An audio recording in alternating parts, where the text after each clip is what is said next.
बेटी किसी गरीब की अनपढ़ न रहेगी। बच्चों को लैपटॉप ये फिर से दिलाएंगे। यूपी में 10 मार्च को अखिलेश आएंगे। यूपी में 10 मार्च को अखिलेश आएंगे। गुलशन में अब के सारे यहाँ फूल खिलेंगे। हिंदू मुसलमान सारे गले मिलके रहेंगे। नफरत मिटा के फिर से मोहब्बत बढ़ाएंगे। यूपी में 10 मार्च को अखिलेश आएंगे। यूपी में 10 मार्च को अखिलेश आएंगे।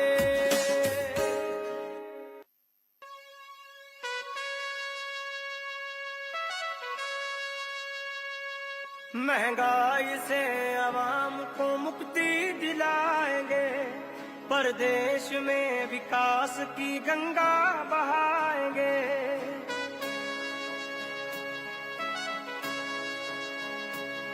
महंगाई से आवाम को मुक्ति दिलाएंगे। परदेश में विकास की गंगा बहाएंगे। यूपी में 10 मार्च को अखिलेश आएंगे। परदेश में विकास की गंगा बहाएंगे। यूपी में 10 मार्च को अखिलेश आएंगे। यूपी में 10 मार्च को अखिलेश आएंगे।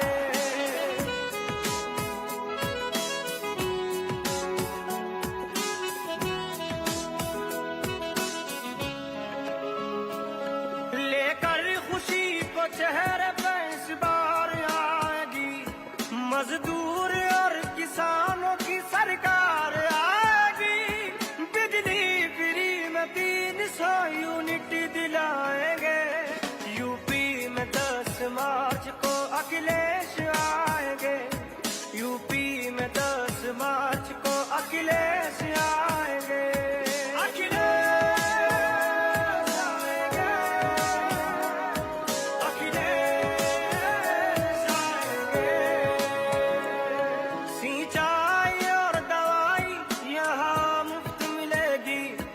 बेटी किसी गरीब की अनपढ़ न रहेगी। बच्चों को लैपटॉप ये फिर से दिलाएंगे।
आप कर लीजिए।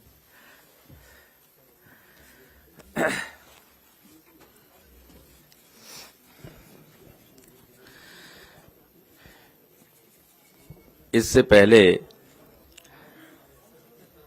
कि अध्यक्ष जी प्रेस वार्ता प्रेस के बंधुओं से शुरू करें, मैं एक पार्टी की तरफ से एक आधिकारिक घोषणा करना चाहता हूं कि हमारे राष्ट्रीय अध्यक्ष श्री अखिलेश यादव आगामी विधानसभा चुनाव में मैनपुरी जिले की करहल विधानसभा सीट से चुनाव लड़ेंगे और रिकॉर्ड तोड़ मतों से जीतकर विधानसभा में पहुंचेंगे।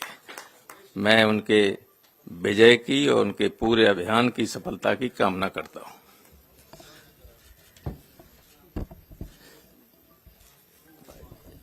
जनरेशन से जो बोल दो फिर मैं अनाउंस कर दूंगा ना। जनरेशन से आप बहुत कम बोल।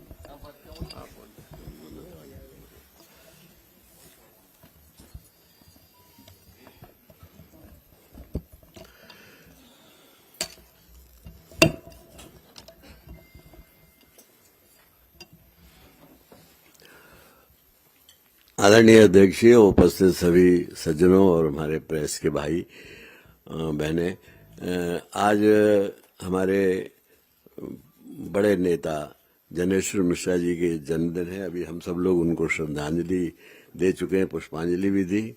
पुण्यतिथि उनकी। और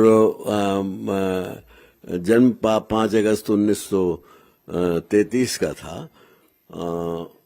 तो हम लोग बहुत दिनों साथ रहे। हमने एक बात समझी कि समाजवादी पार्टी को बनाने में जो 92 में नेताजी की पार्टी बनी और जो हम सब लोगों ने उसमें सहयोग दिया, उनमें सबसे पहले उनका एक मन था कि जो जनता पार्टी में बिखरे हुए समाजवादी बिखर गए थे जनता पार्टी बनने से, वो उन सबको एकत्रित पूरे हिंदुस्तान से किया जाए, कि उनमें बहुत बड़ी बेचैनी थी।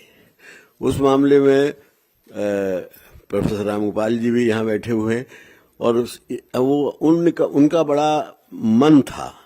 और फिर नेताजी ने और उन लोगों ने सबने मिलके जो ये पार्टी बनाई, वो आज उसी पार्टी के हम सब लोग कार्यकर्ता हैं।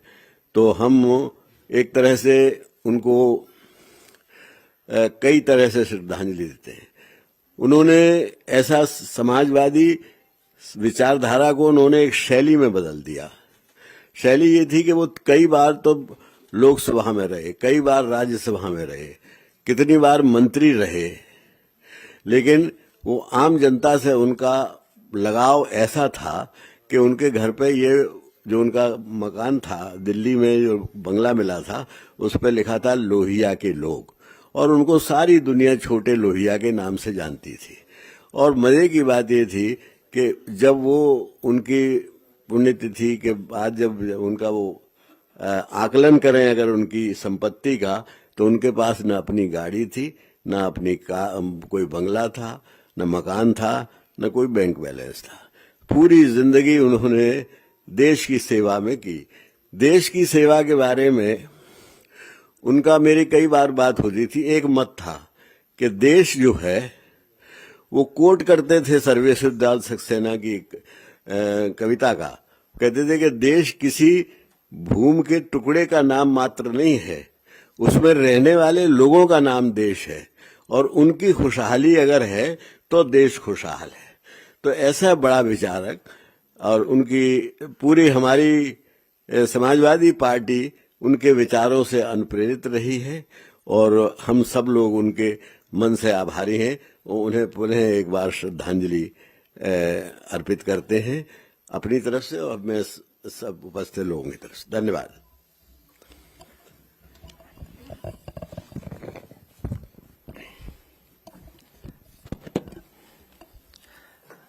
मैं अपनी तरफ से, पार्टी की तरफ से आज जनेश्वर मिश्र जी को याद करता हूं। उनके बनाए हुए रास्ते पर, उनके बताए हुए रास्ते पर आज जब श्रद्धांजलि दे रहे हैं, उनको आज संकल्प लेते हैं कि जो समाजवादी रास्ता उन्होंने दिखाया था, उसको लगातार हम लोग मजबूत करते रहेंगे। आज 22 तारीख है और लगातार समाजवादी पार्टी ने आने वाले समय में जो चुनाव होने जा रहा है, जनता के लिए कुछ फैसले लिए हैं। सबसे पहले नया साल जब शुरू हुआ था, समाजवादी पार्टी ने यह तय किया था, उस नए साल पर पहला संकल्प था कि उत्तर प्रदेश में 300 यूनिट फ्री बिजली दी जाएगी और साथ ही साथ किसान के लिए सिंचाई मुफ्त होगी। फिर लैपटॉप को लेकर के भी समाजवादी पार्टी ने ये कहा कि जिस तरीके से पूर्व में समाजवादी पार्टी ने बच्चों को पढ़ने के लिए, जो आगे की पढ़ाई करने के लिए जा रहे हैं, उनको लैपटॉप से मदद करने के लिए लैपटॉप दिया जाएगा। और वो स्कीम ऐतिहासिक स्कीम थी। बड़े पैमाने पर नौजवानों को जो आगे की पढ़ाई पढ़ रहे थे उन्हें लैपटॉप दिया गया था। और आज भी इतने वर्षों के बाद जब हम लोग गांव में जाते हैं, किसी मोहल्ले में जाते हैं, तो वो लैपटॉप देखने को मिलता है। एक एक लैपटॉप की एक कहानी है। अगर हम पूरा देखें कि उस लैपटॉप से क्या क्या पढ़ाई में या रोजगार में या नौकरी में मदद मिली है, एक एक लैपटॉप की अपनी कहानी है। परिवार में किस तरीके से न केवल बच्चे ने, बहन ने, भाई ने, परिवार के सब लोगों को मदद मिली है। और जिस समय लॉकडाउन लगा, कोविड प्रोटोकॉल के तहत सब ऑफिसेज बंद हो गए, स्कूल बंद हो गए, मुझे खुशी है इस बात की, बहुत सी जगह से जानकारी मिलती थी कि समाजवादी सरकार का दिया हुआ लैपटॉप अभी भी चल रहा है और हमारे काम आ रहा है। समाजवादी सरकार थी तो आईटी सेक्टर में क्या बढ़ावा दे सकते हैं, उसके लिए रास्ता बनाया था। चक गजरिया फार्म में एचसीएल का सबसे पहला इन्वेस्टमेंट आया था और एचसीएल इन्वेस्टमेंट के आने से लखनऊ जैसा शहर आईटी हब के नाम से भी जाना जा सकता था अगर इस काम को और आगे बढ़ाया जाता। जितना समाजवादी सरकार में उस समय काम हुआ था, उससे आगे सरकार ने नहीं बढ़ाया। केवल एचसीएल कैंपस में लगभग 5000 से ज्यादा लोग नौकरी कर रहे हैं, उन्हें रोजगार मिला है। जो डायरेक्ट नौकरियां मिली हैं एचसीएल कैंपस में, वो 5000 से ज्यादा हैं। उसके साथ कितनों को और नौकरी रोजगार मिला होगा उसकी संख्या भी नहीं कैलकुलेट हुई है। लेकिन कैंपस में आज अगर हम जाएं और आकलन करें तो 5000 से ज्यादा लोगों को डायरेक्ट नौकरियां मिली हैं, डायरेक्ट रोजगार मिला है। और ये क्वालिटी नौकरी है, क्वालिटी जॉब है, प्रोफेशनल्स हैं इसमें, और जिसमें बड़ी संख्या में इंजीनियर्स हैं जो कई सालों की ट्रेनिंग अनुभव है, वो लोगों को नौकरी मिली है। कई बड़ी बड़ी कंपनियां छोड़ करके आए हैं, वो नौकरी कर रहे हैं। और जिसमें इंजीनियरिंग पास वाले बच्चे जो आज हैं उसमें वो लगभग 3500 हैं जिन्होंने बीटेक की डिग्री हासिल की है, वो नौकरी कर रहे हैं। और इसके साथ साथ खुशी ये है कि जिले के आसपास के जो बच्चे हैं उनको भी नौकरी मिली है, चाहे वो लखनऊ हो, हरदोई हो, बाराबंकी हो। और इसके साथ साथ 12th पास कर करके जो आज कोर्सेज हैं जिससे वो नौकरी और रोजगार मिल सकता है, वो भी 12th पास करने वालों को ट्रेनिंग मिलती है, ऑन जॉब ट्रेनिंग है। और उसके बाद ट्रेनिंग के बाद उन्हें नौकरी मिलना, ये एचसीएल कैंपस केवल एग्जाम्पल है। और मैंने कई और जो उदाहरण भी दिए समाजवादी सरकार में जिसमें नौकरी मिली और रोजगार मिला है लोगों को। इसलिए आज जब 22 तारीख है और समाजवादी पार्टी का जो नारा रहा 22 में 22 किल, नौकरी रोजगार संकल्प श्रृंखला में प्रथम संकल्प आईटी सेक्टर में, ये अभी सरकारी नौकरियों में कितने रिक्त पद हैं, पुलिस में कितनी भर्ती हो सकती है, वन विभाग में कितनी हो सकती है, या और जगह सरकारी नौकरियों की बात नहीं कर रहा हूं मैं अभी, गैर सरकारी और कितनी नौकरियां आएंगी उसकी बात नहीं कर रहा मैं, और सेक्टर्स की बात नहीं कर रहा।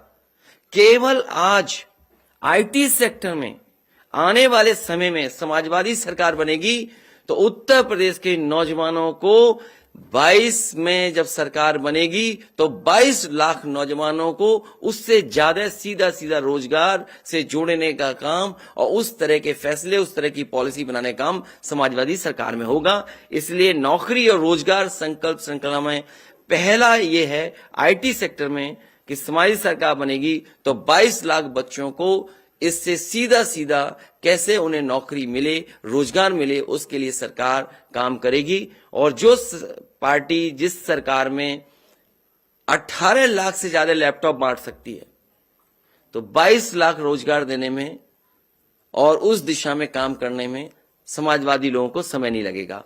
इसलिए 22 का रोजगार के लिए आईटी सेक्टर के लिए केवल पहला संकल्प है कि 22 लाख नौजवानों को जो प्रोफेशनल होंगे, क्वालिटी जॉब होगा, एजुकेशन जो कर करके इंजीनियरिंग करें, उनको नौकरी देने, रोजगार देने का काम समाज सरकार में होगा, उस दिशा में काम करेंगे। जॉइनिंग। और मुझे खुशी है इस बात की कि आज समाजवादी पार्टी में बहुत लोग शामिल हो रहे हैं और शामिल ही नहीं हो रहे हैं, वो चुनाव को भी फेस करेंगे। इसलिए मैं प्रदेश अध्यक्ष जी से कहूंगा कि नाम पढ़ें। सम्मानित पत्रकार भाइयों, बहुत हर्ष के साथ सूचित कर रहा हूं कि श्री प्रवीण सिंह ऐरन, पूर्व सांसद बरेली, आज समाजवादी पार्टी में माननीय राष्ट्रीय अध्यक्ष जी पर विश्वास करते हुए शामिल होने आए हैं। हम उनका स्वागत करते हैं।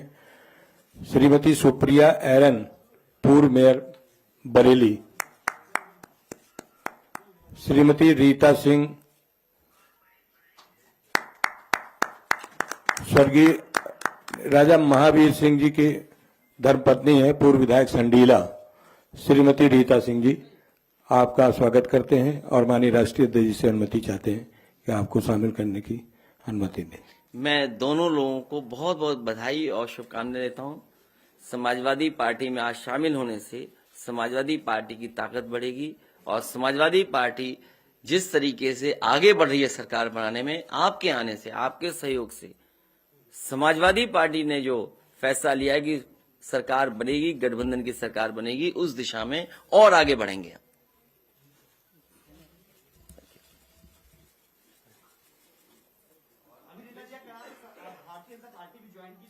उनसे सवाल नहीं पूछे जाएंगे, सवाल हमसे। और पहले समाजवादी पार्टी की थी, ये क्यों नहीं बोलते हो आप? और एमएलए रहे, वो आज दुर्भाग्य हमारे बीच में नहीं है, महावीर सिंह जी, वो एमएलए रहे हैं। समाजवादी पार्टी की सरकार बनेगी। हाँ, बरेली कैंट, उन्हें सब पता है, वो सुनना चाहते हैं।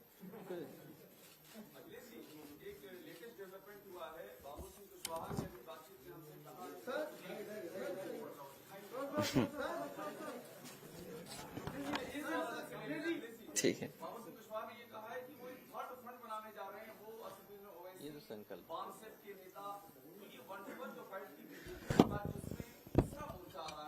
देखिए, उत्तर प्रदेश की जनता विकास और खुशहाली चाहती है। उत्तर प्रदेश की जनता ने बदलाव का मन बनाया है। ये जो आप थर्ड फ्रंट की बात कर रहे हो, जो डबल इंजन की सरकार है, केवल एक बिहार से गाना आया था, उससे घबरा गई। कहो तो प्ले करा दूं मैं आपके लिए, कहो तो मैं प्ले कर दूं। अगर आप हाँ कहो तो मैं प्ले कर सकता हूं आपके लिए। नहीं नहीं नहीं, ऐसे नहीं, अभी नहीं, नहीं अभी नहीं, अभी प्ले मत करना।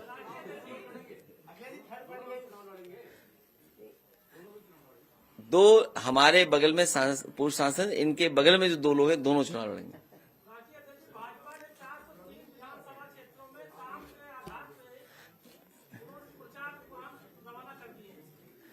उनके जो, मैंने पहले भी कहा, उनके बयान में जो चलेगा वो सब झूठ होगा।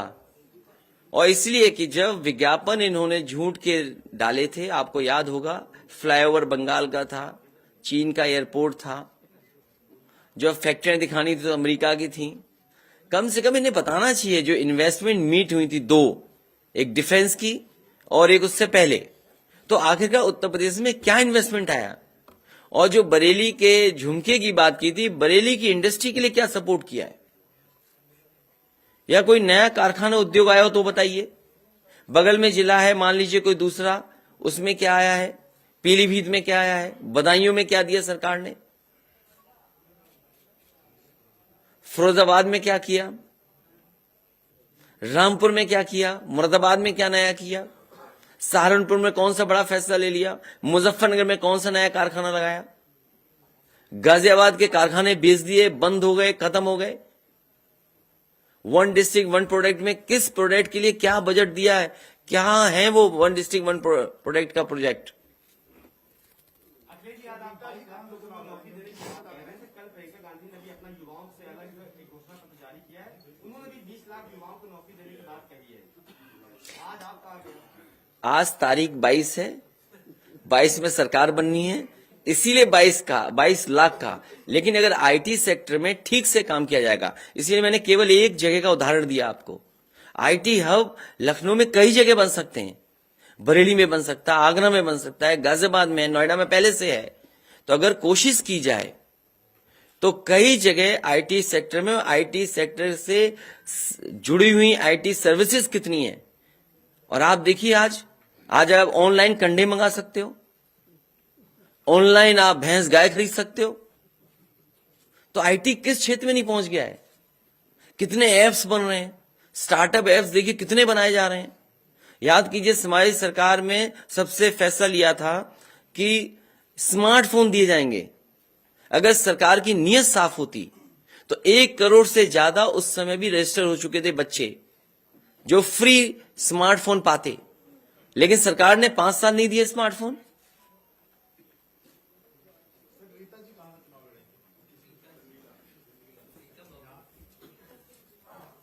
हरदोई जिले में सबसे पहली सीट। योगी जी ने आप ही के आवाज में आज ट्वीट कर सुबह अटैक किया कि 10 मार्च को चरमनाथ पराजय होने वाली है और जिसका पलायन करवाया उनका पलायन करवाएंगे। मैं आपसे कहूंगा कि मुख्यमंत्री जी को वो गाना सुनवा दीजिए जो अभी भी गाना सबसे ज्यादा सुना जा रहा है।